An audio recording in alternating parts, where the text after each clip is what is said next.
love with the chase. I've been up and down and all over the place, wasting all my days and nights, never feeling satisfied. Putting on a smile, I was keeping it fake, but there's no imitating what I found in your grace. All the things I left behind are shadows, now I've seen the light.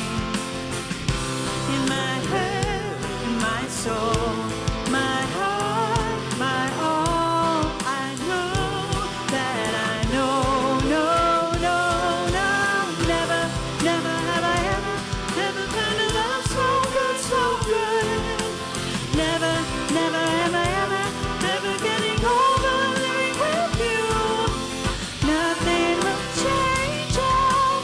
All I can say is never, never have I ever found a love so good, so good.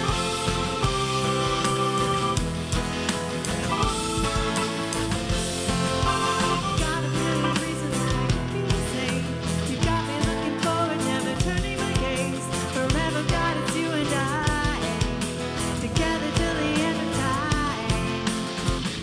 In my head, in my soul, my heart, my all, I know that I know, no, no, no, never, never have I ever found a love so good, so good.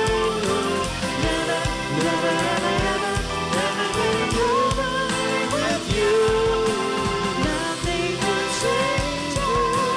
All I can say is never, never have I ever found a love so good, so good.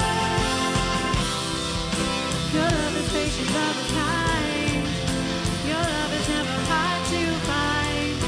Forever I am yours and you're mine. All right, all right. Oh, never, never have I ever found a love so good, so good. Never, never have I ever getting over living with you. Nothing will change it. All I can say is never, never have I ever found a love so good, so good.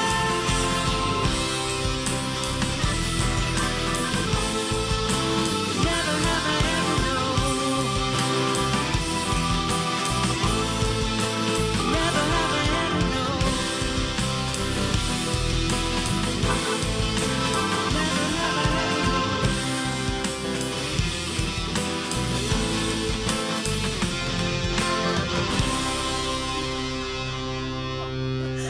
Good morning, everybody. Welcome to Vox. Welcome to those of you who are watching online as well. We're going to sing to Jesus now. Yeah, you gotta wait 2 seconds. 2 seconds.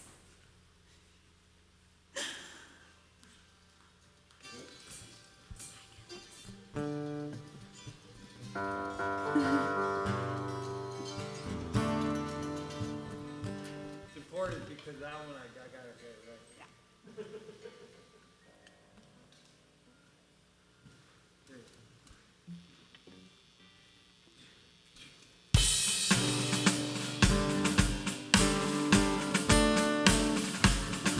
Oh, for 1,000 tongues to sing my great Redeemer's praise. The glories of my God and King, the triumphs of His grace.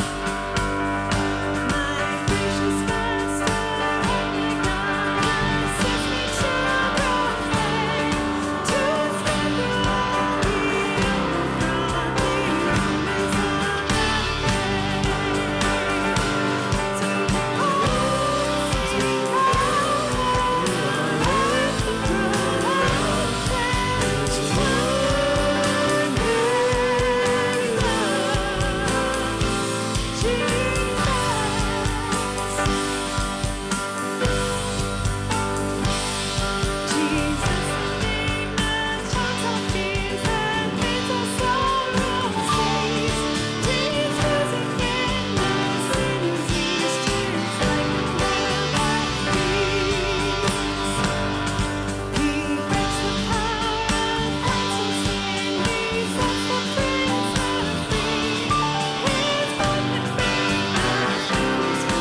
I love how we practice and we do our best to make everything like so perfect, and then it's just so Vox. It's so Vox. Speak for So yourself. many levels. Well, it definitely was me. It was me for sure. I did not play any of the things that we practiced today at all. Anyways, welcome. There's people I don't know. Nice to see you. Well, I feel like if you would have let us know that was going to be a kilt day, I would have worn mine back. I guess I didn't. Anyways. Oh yeah, we could have had so many kilts here today. I feel like that was such a missed opportunity. For those of you watching at home, well, you should have been here. Then you would know what's going on. I'm just gonna throw it out there. I'm kind of glad since I brought my own fan, I didn't wear a kilt because it would just be. It would have been great with your fan. It would have been like, you would have looked like, some stud in a movie or something. Would have been awesome. Well, I guess we could have had a Marilyn Monroe thing. That would have been bad. Oh my goodness. I have a joke here that I'm going to read today. It's brilliant, and my wife sent this to me. So if there's a problem here, feel free to blame Carrie for this. Here's the joke. It says, I went swimming today. I took a pee in the deep end. Lifeguard noticed. He blew his whistle so loud I almost fell in. That's so bad. I wasn't going to read it, but then I did. Oh my goodness. I laughed very hard at that one. Oh my goodness. That was actually funny, I think, personally. So I think it broke the Vox joke rule because it was actually pretty funny. I can't see my Facebook feed. Do we have any birthdays today? Oh, that's no good. Stop making noise. Pardon me? There was a whole bunch of... Heather's birthday was this week. Heather, Cassie, and Glenda. Who else had a birthday? There was one other person I think had a birthday. Did somebody have a birthday who's trying to sneak their birthday? Oh, okay. No, not Rob. It is not Rob's birthday. Although we are slowly inching close to actually Rob's birthday, but slowly. All right, so, now I've already forgotten because I got focused on Rob. Heather, Cassie, and Glenda. All right, let's sing happy birthday. Happy birthday to you. Happy birthday to you. Happy birthday, Cassie, Heather, and Glenda. And not Rob. Happy birthday to you. Oh, that was really pretty. That was really pretty. Oh, well, we are going to continue with much more serious things now than our usual foolishness. And I'm going to try desperately to play these correct. What are the chances? I feel good about this one now. I forget it.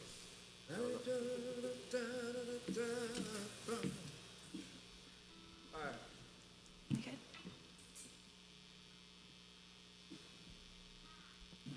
It's You yours. said you remembered.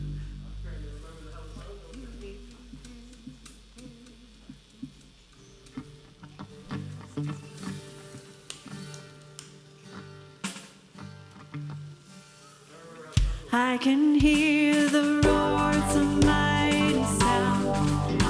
Your love is an avalanche, I'm overcome. I'm overcome.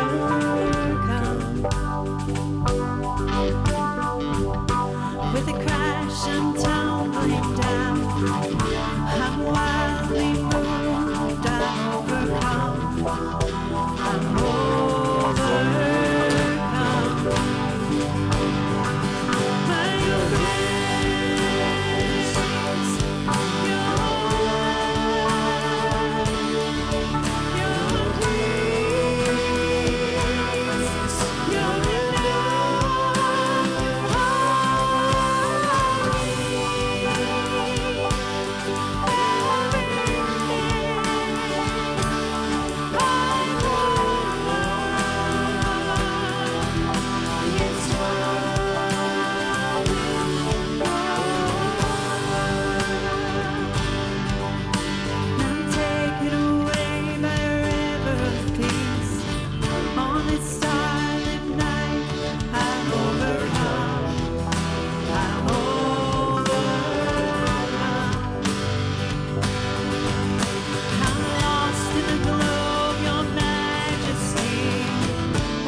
sin has been covered and I've overcome.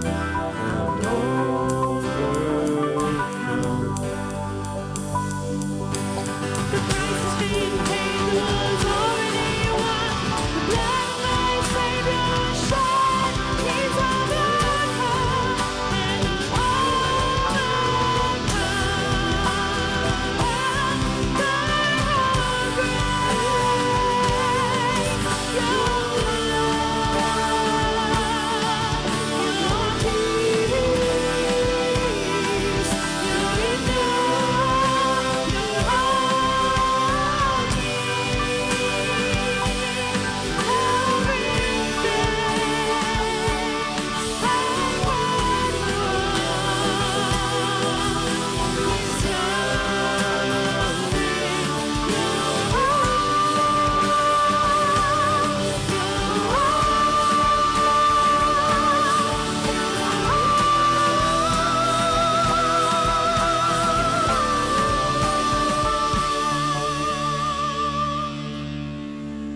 You're all I need, everything I could want is found in your love.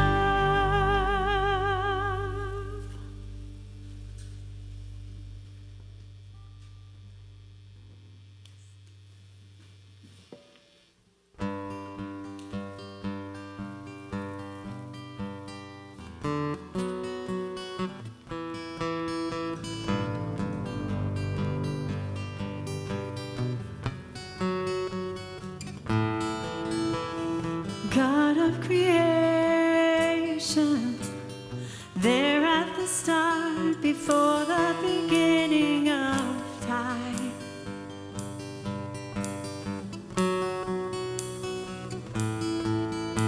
With no point of reference, you spoke to the dark and fleshed out the wonder of light.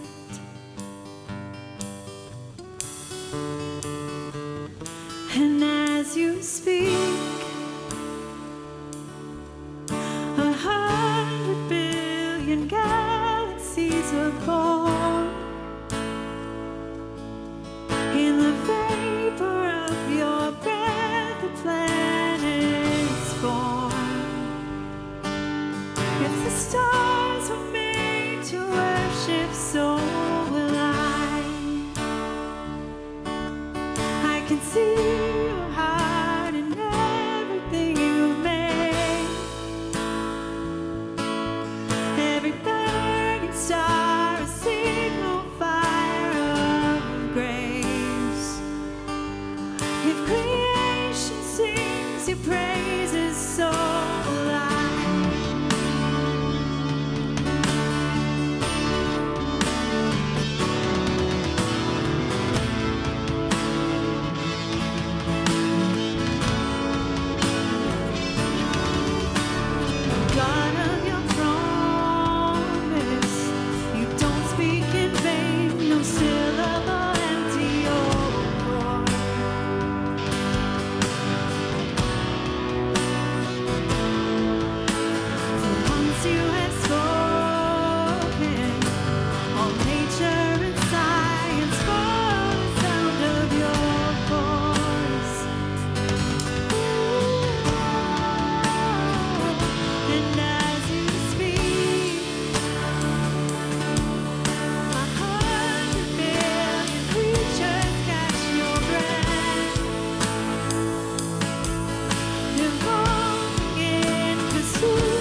mountains bow in reverence, so will I.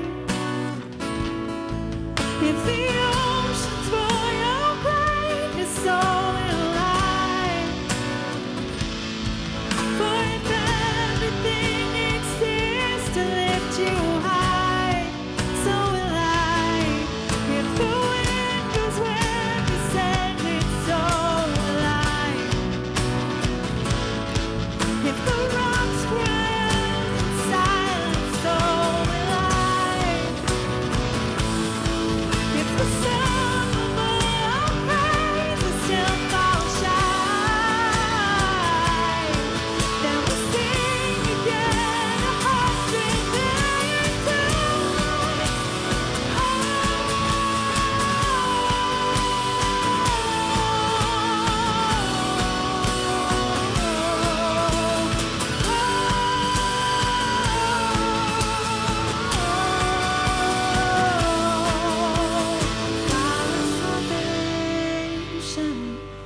You chased down my heart through all of my failure and pride.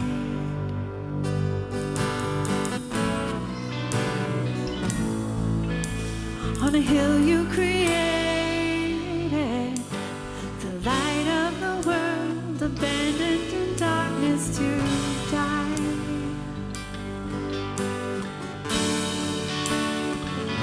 And as you speak, 100 billion faces disappear.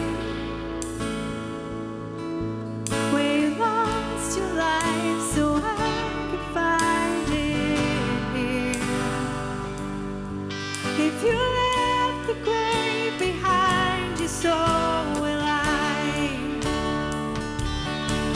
I can see your heart and everything you've done.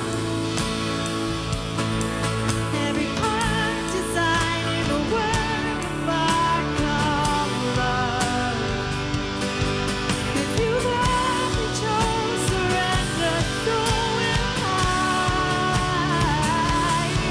I can see your heartache in different ways. Every precious one a child who died to save. If you learn to love, then so will I. Like you were again 100 billion times. But what measure could amount to your desire? You're the one who never leaves the one behind. This next song is new to us, and it's a bit different because it's written more from God's perspective to us. So I just want you to think about that while you're learning it and singing along as you are able, and just think about how much Jesus loves us.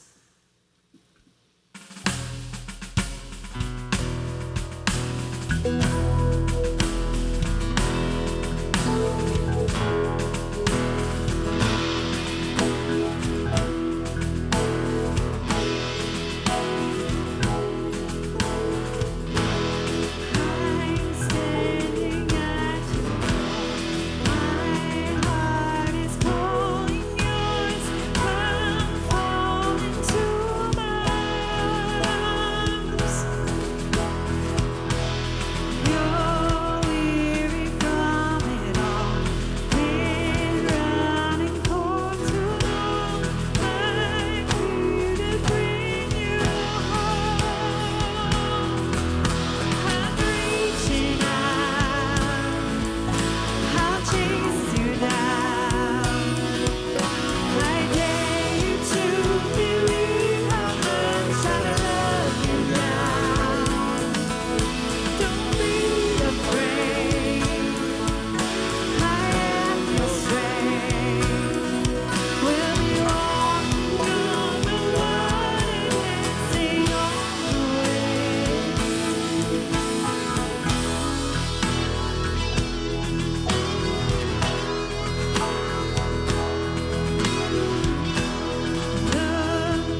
Was it that bad?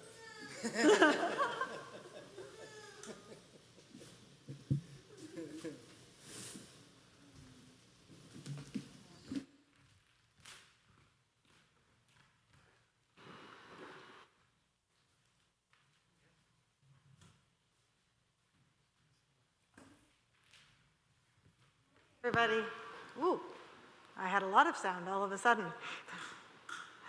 Good morning. I don't mind extra voices chiming in with the sermon, so please don't take anybody out just because they're making noise. They are welcome. Have you ever been in a situation where you didn't know what you didn't know until it was almost too late? I know that's a complicated question, but if you know you don't know something, that's not really a huge problem, right? Like your kid asks you a question and you have no idea of the answer, or you're at work and you need to know the exact size of the right, widget for this particular part of the job. And that's fine because you know what you don't know in that moment.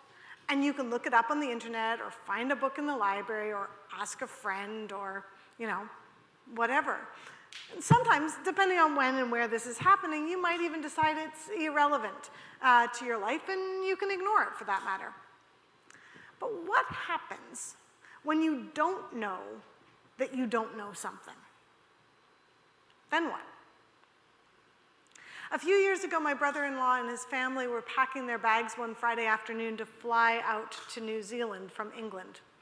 Now, both my brother-in-law and his wife have family in the same town in New Zealand, and so they had saved up their money for months and months, I think maybe even a couple of years, and planned this trip to New Zealand. They'd bought the tickets, they're very expensive tickets. They had all these plans to see aunts and uncles and cousins who lived half a world away. And then 25 hours before they were meant to leave, my brother-in-law noticed that his wife's passport was set to expire while they were away. That was a significant problem. It's the type of problem they would have fixed easily weeks or even months earlier had they known. But they didn't know that they didn't know until right then. The requirements in both of the countries they were going to was that they had to have passports with at least 6 months' time on them after the end of their trip to be allowed to enter into the country in the first place. And so if they had arrived at the airport the next day with their non-refundable, highly expensive tickets and this passport in hand, my sister-in-law would not have been allowed to travel, would have lost her tickets in the process. My brother-in-law looked at the clock. It was 2:15 in the afternoon. They lived a 90-minute journey away from London, where the emergency passport office was located. The office closed for applications for the weekend at 4 o'clock. My sister-in-law managed to gather her documents and get to the train station in less than 15 minutes and caught the last train to London available on time. She managed to get to London, sorry guys, on time. And just because a train should get you somewhere by a certain point of time doesn't necessarily mean it did. So that was a pretty big deal as well.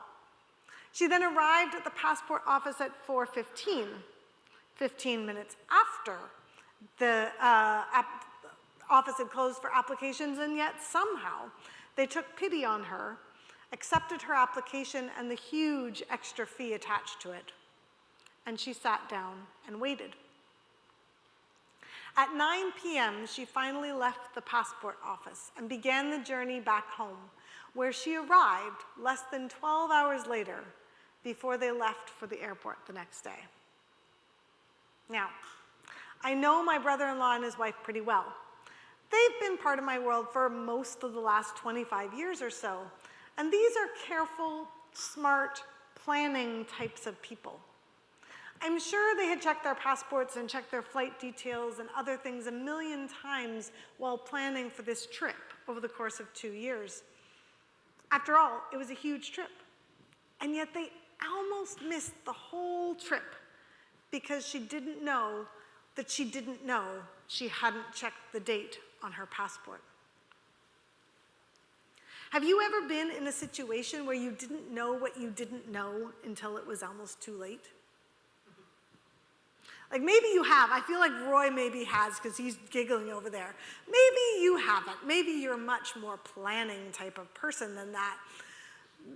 But this is going to be relevant to our passage today. Before we get there, though, we need a little bit of context. So Roy introduced us a couple weeks ago to King Solomon the Wise, right? And then Nathan came back last week and pointed out that although King Solomon was seen as the strong and the great and the wealthy and the wise, he was also the last king of Israel to rule over a complete nation of Israel, because despite all that wisdom, he had married 300 wives and had 700 concubines from all over the region, and most, if not all of these women worshipped other gods. And over time, Solomon, again, despite all his wisdom, decided to worship these other gods alongside of his wives and concubines. And Nathan explained that what came next after all of that was that the kingdom of Israel became divided into Israel in the north and Judah in the south, and both of them had their own kingly line. And as you read through the books of 1st and 2nd Kings and 1st and 2nd Chronicles, you'll see that there's this pattern that happens, that in this world of hundreds of tribal gods, sometimes the kings of Judah and Israel will remember to worship the God of Abraham, Isaac, and Jacob. And when they follow this Israelite God who led them out of Egypt and into the land flowing with milk and honey, things go really well under their reigns. But more often than not, both the kings of Israel and the kings of Judah worship the gods of the people around them, gods like Baal and Dagon and the goddesses like Asherah. And the result, according to the writers of Chronicles and Kings, is that the God of the Israelites gives them over to drought and famine and the swords of the people surrounding them. Now, one of the people surrounding Israel at this time is the kingdom of Aram to the north of Israel, the kingdom whose capital is Damascus in modern-day Syria. And about 100 years after Israel becomes the divided kingdom, after the death of Solomon, when King Jehoram is on the throne of the northern kingdom of Israel in the capital city of Samaria, there are raids taking place across its northern border. And those raids take place by the people of Aram. This is where our passage this morning in 2 Kings 5 comes from. And we read early on that those raids are being led by a man named Naaman, the commander of the entire army of Aram. Now, as we are introduced to Naaman, along with being told that he is the commander of the entire army of Aram, we also learn that he is highly favored by his king, that he's a mighty warrior, and that he has leprosy. Now, it turns out that the word leprosy is used pretty widely across a multitude of skin conditions in the Old Testament. They didn't have a life labs at the time where they could go and present a sample of their skin for testing to find out what was causing the skin issues. So if you had something wrong with your skin and it turned white and was uncomfortable, then that was probably leprosy. But whatever was actually the cause of Naaman's condition, there was a huge amount of shame and stigma involved in having leprosy at the time.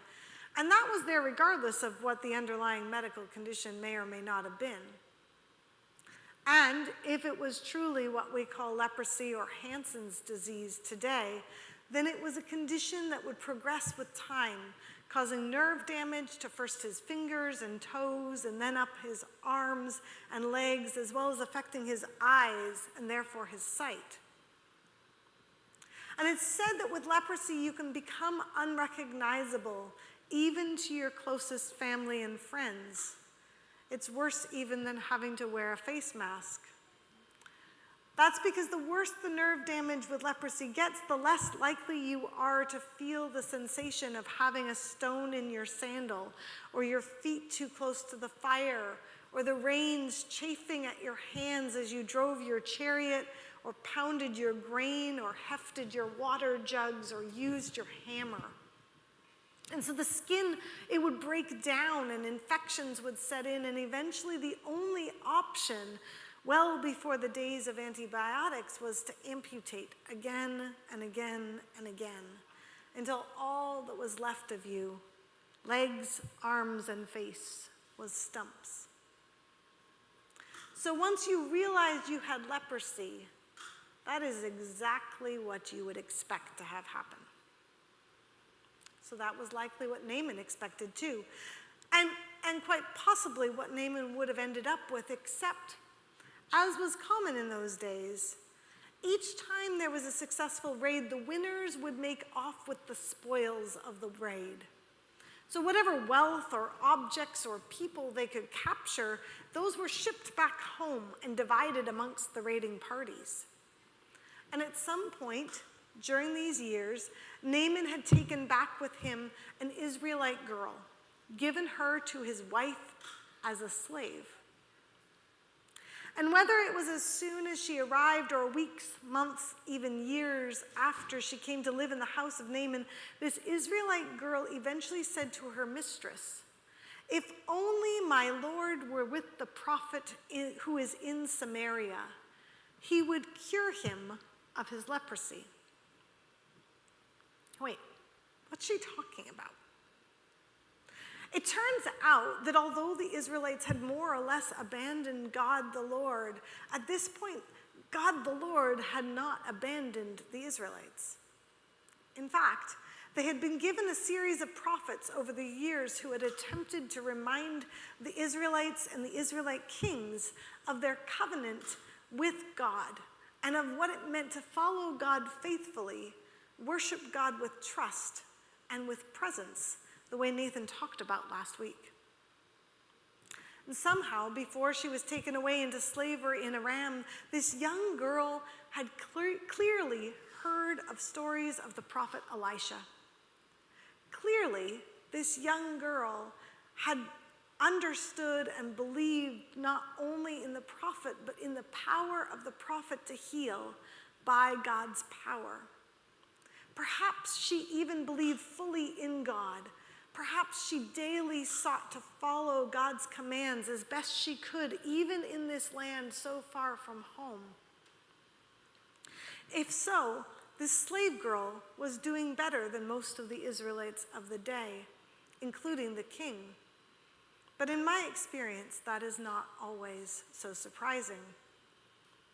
I think, like so many young girls, like so many surprising people that we meet in our lives who seem like they're off the beaten track, she had taken in all that faith and all that trust in God because she risked speaking up and promising that Naaman would be cured if only he were with the prophet in Samaria. I think when she does this, she puts her life on the line. But she trusts enough that she still speaks up. And when she speaks up, Naaman the rich, Naaman the powerful, Naaman the mighty leans in and listens with humility to the words of this foreign slave girl and realizes there is something really important he didn't even know he didn't know, but that he really needed to know before it was too late. So Naaman hurriedly goes to his king. He's the commander of the king's army, after all, and he can't really do very much without the king's say-so. But he is clearly in high favor, because when he asks permission of the king for leave to travel to Samaria to go and seek help, the king of Aram grants that permission. Naaman is his commander-in-chief. He's a mighty warrior. The king of Aram needs him to be healthy and capable and full of life, so maybe it's not so surprising that he says yes. But not only that, he sends a letter with Naaman to the king of Israel, asking for his help in getting Naaman healed. So Naaman packs up supplies and food, tents and servants, and he begins what is a 1,150-kilometer, month-long trip from Damascus to Samaria over almost non-existent rock-studded trading routes. Along with the letter of introduction from his king, Naaman brings with him 10 talents of silver, 6,000 shekels of gold, and 10 sets of garments, lavish, costly, expensive gifts. Like my sister-in-law discovering her passport would be rejected, once Naaman realized that he could be healed, he immediately set off on a massive journey in the hopes that he might find healing. And after weeks of travel, Naaman arrives in the capital of Israel, Samaria, and presents himself and the letter from the king of Aram to King Jehoram. The letter reads, "When this letter reaches you, know that I have sent to you my servant Naaman, that you may cure him of his leprosy." But when King Jehoram sees it, he isn't excited about this. He's not pleased in the slightest. In fact, he is distraught. He assumes he's being set up by the king of Aram, who, in turn, he assumes is trying to find an excuse to go to war with him. King Jehoram knows he's not powerful enough to go up against the king of Aram right now, but more to the point, King Jehoram has no idea what God, the Lord of Israel, is capable of, even though he is king of Israel. And so he doesn't even consider calling for the prophet Elisha. In fact, he's about to send Naaman back to Aram, unhealed, when, lucky for Jehoram, one of Elisha's servants hears the wailing coming from the throne room, investigates what's going on, and runs and tells Elisha. And Elisha sends the servants back to King Jehoram with a message for him.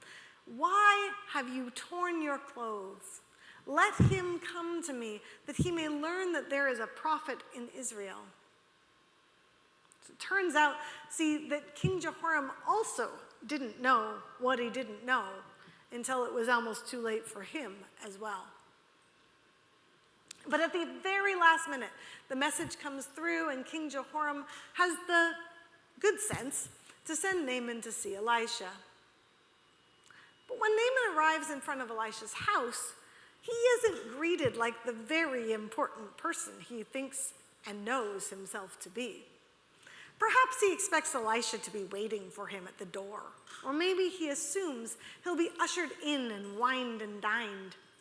Possibly that he'll be given the best room in the house while he convalesces exuberantly under Elisha's care.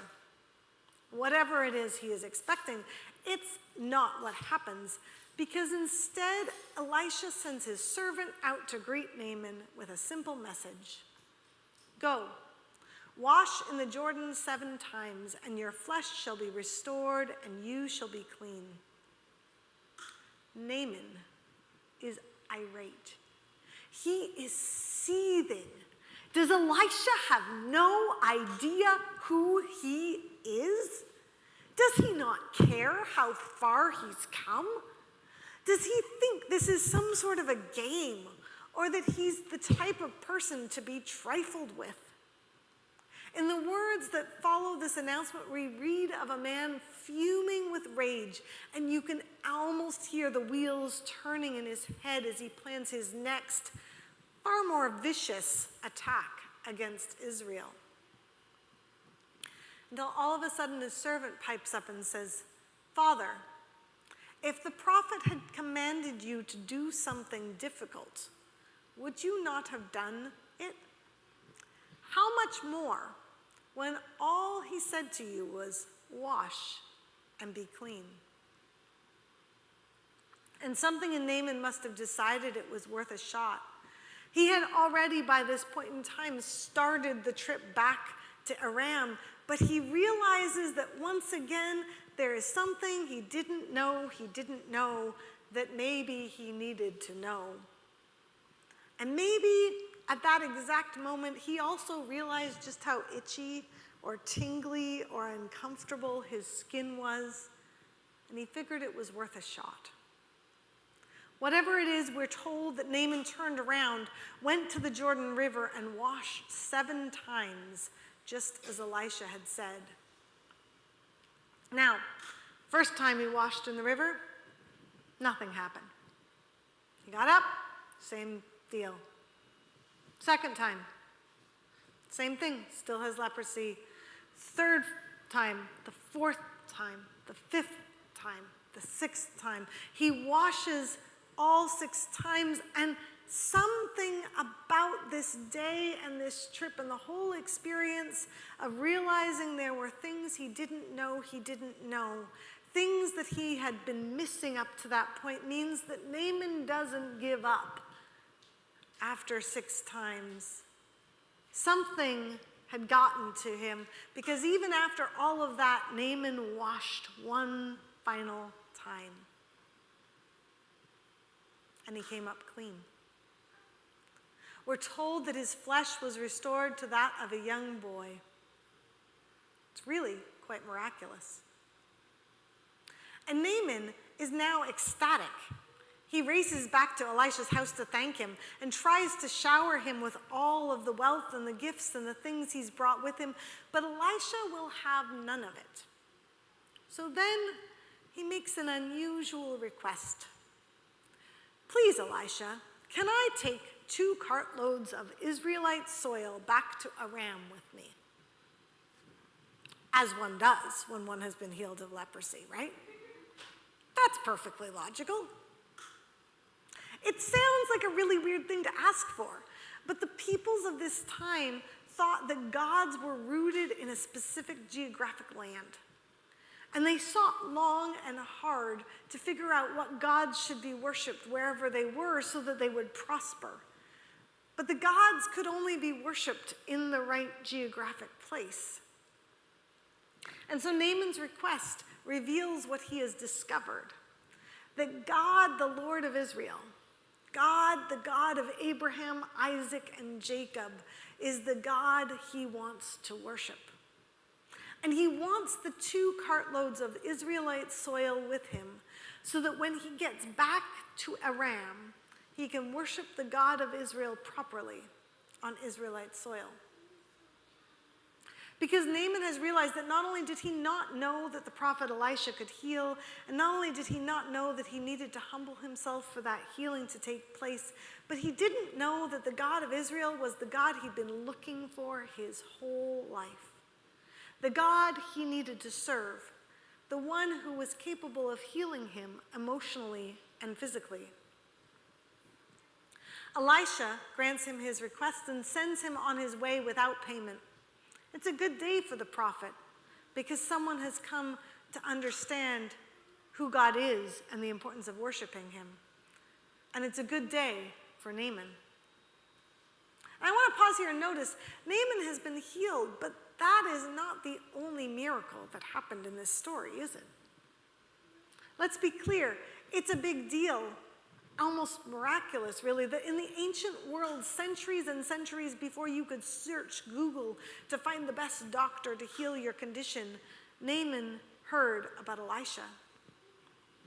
It's a big deal, almost miraculous, really, that this slave girl he decided to take back to his wife was one of the very few followers of God in Israel at the time and had enough faith to speak up in the first place about Elisha. It's a big deal, almost miraculous, really, that Naaman listened with enough humility to hear and act based on this wild statement.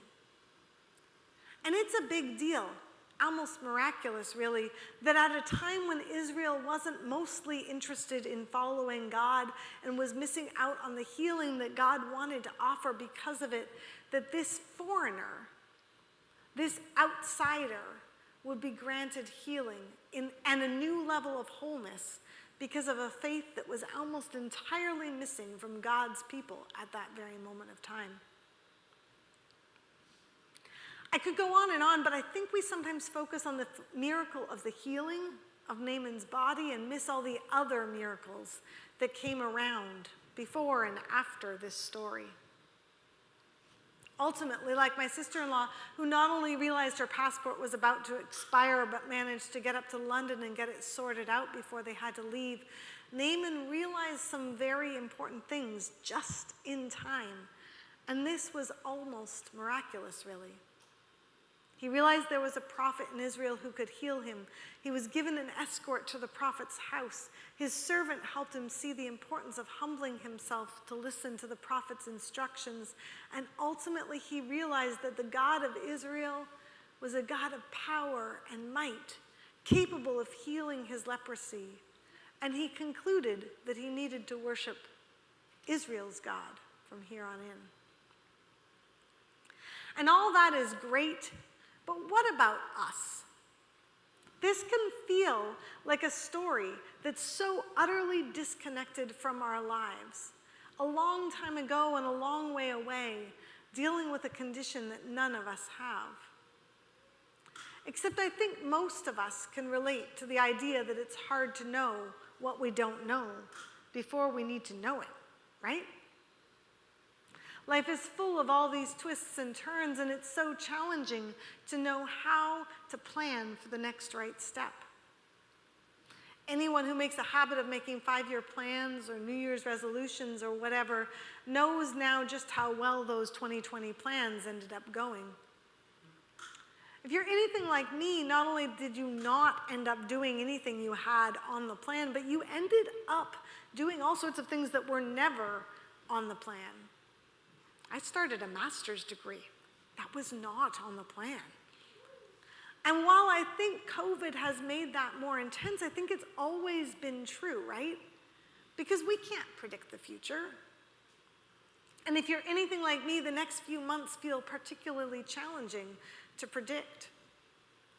So if we don't have a crystal ball and we can't see into the future, what can we do? How can we live in such a way that we can cope with all of the things we don't even know we don't know yet?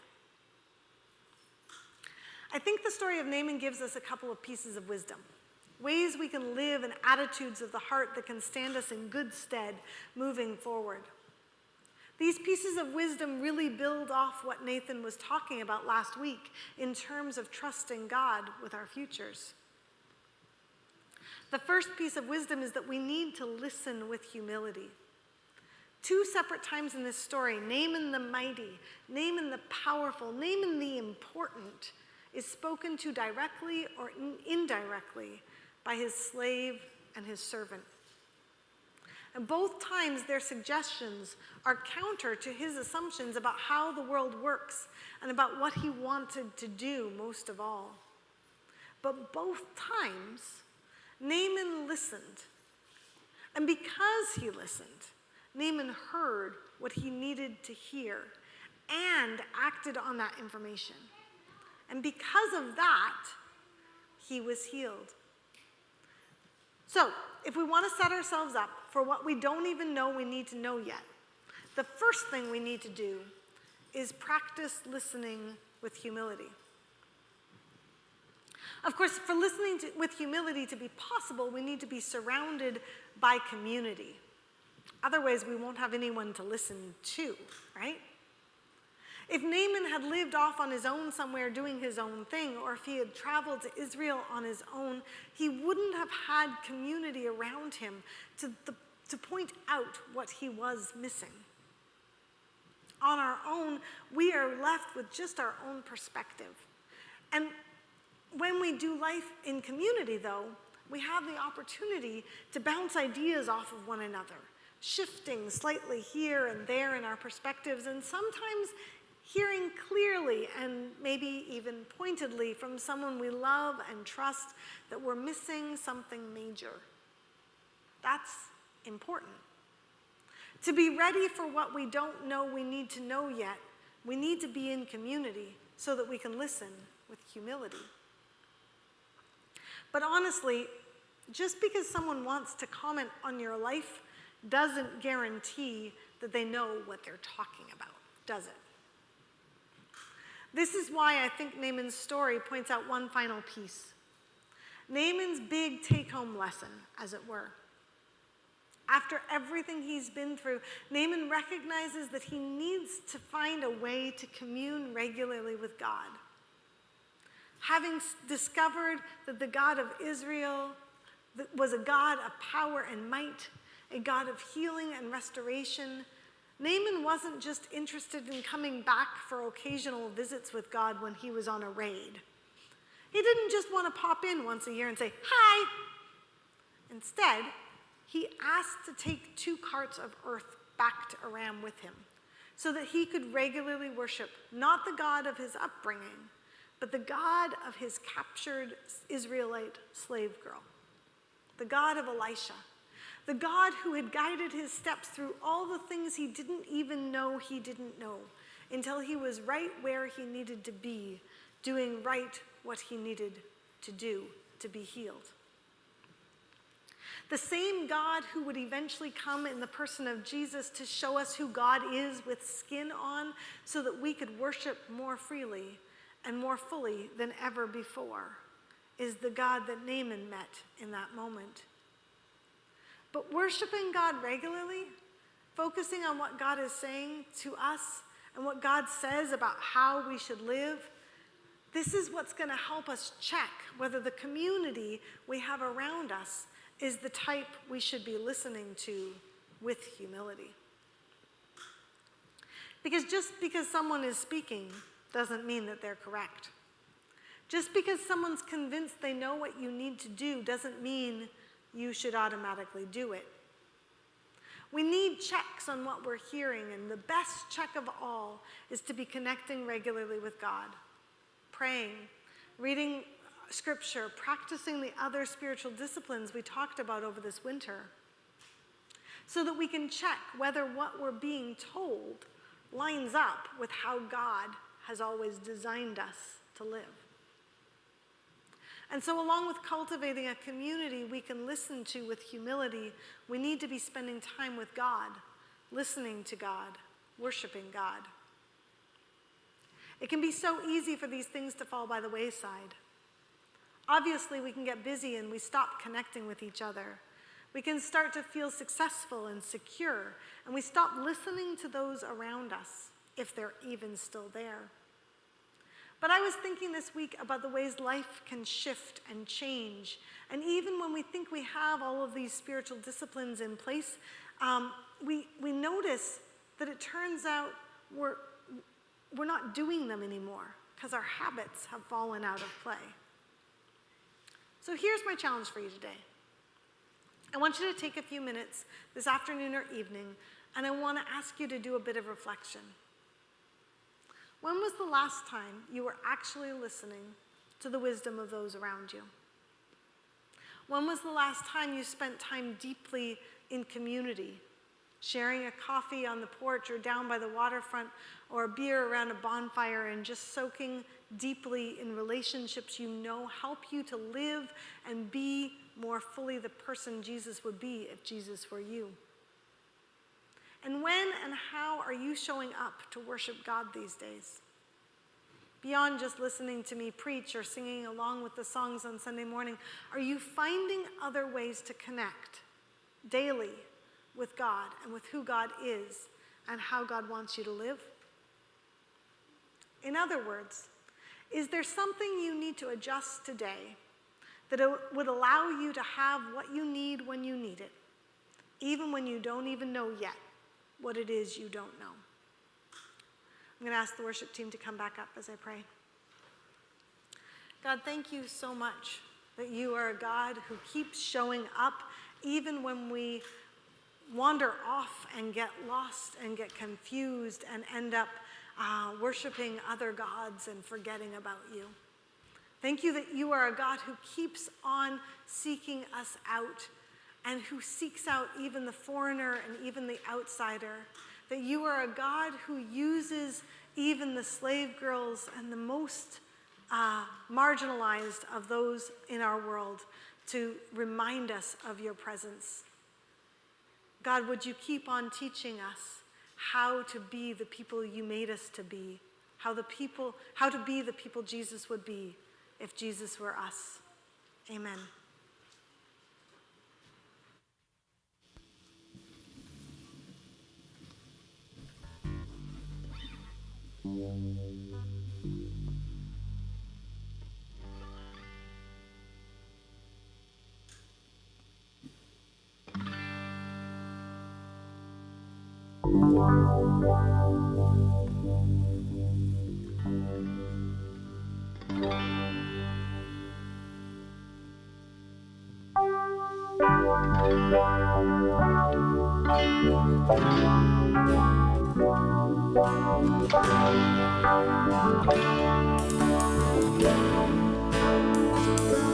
Bless the Lord, oh my soul, oh my soul, worship His holy name.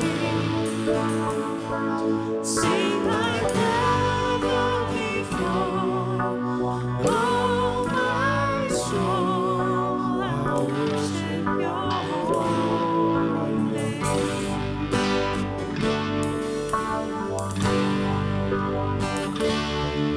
The sun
Oh my goodness. We're glad that you guys have come and joined us this morning. It is nice to have guests with us, especially in the summertime and especially in the middle of all of this fun times that we've all been having with the COVID pandemic. It's been awesome. I wanted to let everybody know that next Sunday we're going to do something a little bit different. And we're going to be taking communion next Sunday. And I was thinking it would be kind of cool, rather than use the terrible, horrible styrofoam little shooter things that we've been using. What I'm going to do is we'll send out an email to remind everybody, but I'm going to ask that you come with stuff to take communion for your family, your household. And yes? Does that mean I get to bring a bottle of wine to church? You can bring a bottle of wine to church. If you would like to take wine for communion, that would be totally fine. But yeah, so that's kind of the idea. So next Sunday, that's sort of what I'd like to do is have everybody bring with them what you're going to need for communion for your household so that we can actually sort of take communion together. And I think we're going to do something a little bit different when it comes to the service. I would really encourage you to join us in person if you can. It would be lovely to have everybody actually here with us. I realize as far as the live stream goes, some of my mom's in Grundy Lake, people up in Thunder Bay, et cetera, et cetera. But if you are able to join us, it would be very lovely to have you with us, and we can celebrate communion together. I want to encourage you to do that. Otherwise, we're so glad that you were able to join us. We're glad you're here, and we will see you again next Sunday morning, same bat time, same bat channel. God bless.